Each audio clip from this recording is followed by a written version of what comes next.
اور ان کے لٹریچر کے نتیجے میں، ان کی فکر کے نتیجے میں آج پوری دنیا کے اندر ایک انقلاب ہے، ایک تبدیلی ہے۔ بس میرے دوستو، میں آپ سے عرض کرنا چاہتا ہوں کہ ہماری تحریک یہ محض ایک خاص دائرے کے اندر اس کا جائزہ نہ لیجئے، یہ ایک ہمہ گیر تحریک ہے، یہ ایک ہمہ جہد تحریک ہے، یہ معاشرے کو بدلنے کی تحریک ہے، یہ اللہ کی زمین کے اوپر اللہ کے دین کے غلبے کی تحریک ہے۔ اور میں آپ کو بتانا چاہتا ہوں کہ انشاءاللہ اللہ کے پیارے رسول علیہ السلام کی وہ حدیث مبارکہ جس میں آپ نے فرمایا کہ میرے صحابہ، نبوت تمہارے درمیان ہے، رہے گی جب تک اللہ چاہیں گے، اور پھر نبوت کو اٹھا لیا جائے گا، یعنی اللہ کے رسول اللہ کے پاس چلے جائیں گے، پھر تمہارے درمیان خلافت کا نظام آئے گا،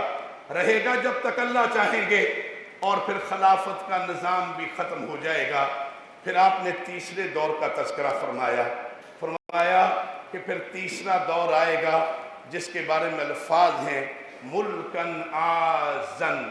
کاٹ کھانے والی بادشاہت کا دور، یہ آئے گا، رہے گا جب تک اللہ چاہیں گے۔ اور پھر آپ نے چوتھے دور کا تذکرہ فرمایا، میرے صحابہ پھر تمہارے اوپر چوتھا دور آئے گا ملکن جبرین، یہ دور ظلم کا ہوگا، جبر کا ہوگا۔ میرے دوستو، اس وقت حدیث مبارکہ کی روشنی میں اور آپ جس دور میں موجود ہیں، یہ وہی ظلم کا دور ہے، جبر کا دور ہے، جہاں دنیا کی ساری شیطانی قوتیں اکٹھی ہو کر کے اسلام کے اوپر حملہ آور ہیں، اللہ کے دین کے اوپر حملہ آور ہیں۔ حملہ آور اس لیے ہیں کہ اسلام ایک پوری قوت کے ساتھ موجود ہے، ایک چیلنج کے طور پہ موجود ہے، ایک نظام کے طور پہ موجود ہے۔ ان کی معیشت کے مقابلے میں اسلام کا نظام معیشت آج ایک حقیقت کے طور پہ موجود ہے۔ ان کی گندی تہذیب کے مقابلے میں اسلامی تہذیب ایک حقیقت کے طور پہ موجود ہے میرے دوستو۔ اور ان کے پورے زندگی کے فلسفے کے مقابلے میں میرے دوستو اسلام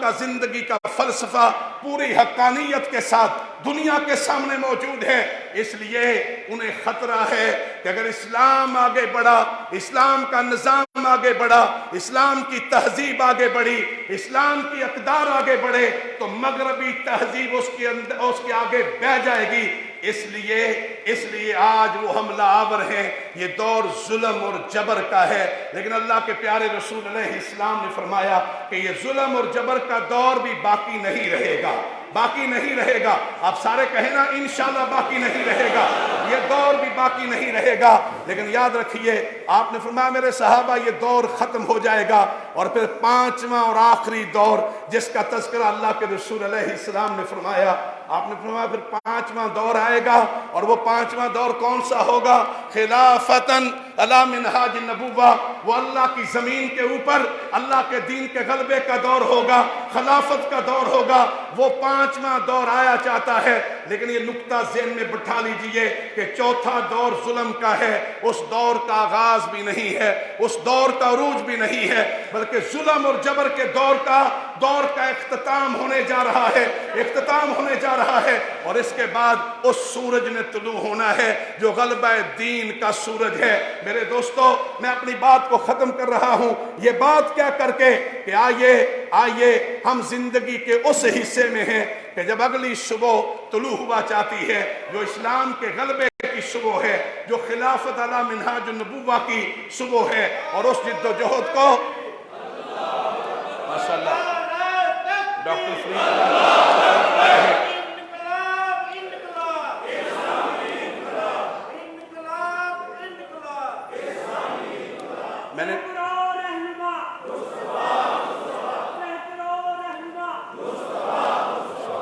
میں نے پہلے بھی گزارش کی تھی کہ تکبیر کے نعرے پہ تو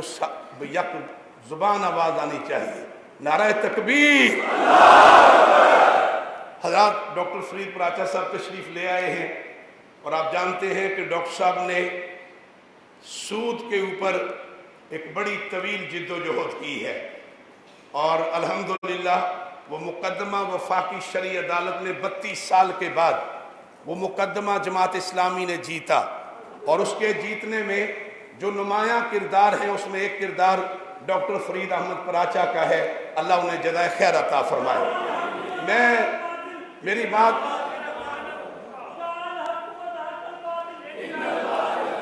میری بات مکمل ہو گئی ہے. میں آپ سے عرض کر رہا تھا کہ میں اور آپ اس چوتھے دور میں ہیں جس کو حدیث مبارکہ میں ملکن جبرین کہا گیا. جبر اور ظلم کا دور ہے. اور میں نے یہ بھی آپ سے کہا کہ ظلم اور جبر کے دور کا آغاز نہیں ہے, ظلم اور جبر کے دور کا عروج بھی نہیں ہے, ظلم اور جبر کے دور کا اختتام ہونے جا رہا ہے انشاءاللہ. اور اس کے بعد جو صبح آنی ہے میرے دوستو, ہماری جد و جہد اللہ کے ہاں اس عظیم کامیابی کے لیے ہے کہ جب اللہ تبارک و تعالیٰ پوچھیں کہ بتلاؤ ظلم اور جبر کے دور میں تمہارا رول کیا تھا, تمہارا کردار کیا تھا, تم نے کیا کیا تھا, تو میرے دوستو وہاں کہہ سکیں اللہ ظلم اور جبر کے دور میں ہم تیرے دین کے پرچم کو تھام کے کھڑے تھے, ہم باطل کے مقابلے میں کھڑے تھے, ہم حق کے لیے کھڑے تھے, حق کے غلبے کے لیے کھڑے تھے. اور انشاءاللہ وہ جو 5واں دور ہے خلافتن علی منہاج النبوہ, اللہ کی زمین کے اوپر خلافت کا دور, اسلام کے غلبے کا دور, یہ آقا کریم علیہ السلام کی بشارت ہے اور اس بشارت کو انشاءاللہ پورا ہونا ہے. ذرا سارے کہنا انشاءاللہ پورا ہونا ہے. میرے دوستو سید ابو العلا مودودی رحمت اللہ علیہ اور ان کی تحریک یہ میرے دوستو آگے بڑھتے بڑھتے یہ اس منزل پہ منتج ہوگی جب اللہ کی زمین پہ, اللہ کی دھرتی پہ اللہ کے دین کا غلبہ ہوگا, انشاءاللہ ہوگا. اقول قولی ھذا استغفر اللہ لی و لکم ولسائر المسلمین.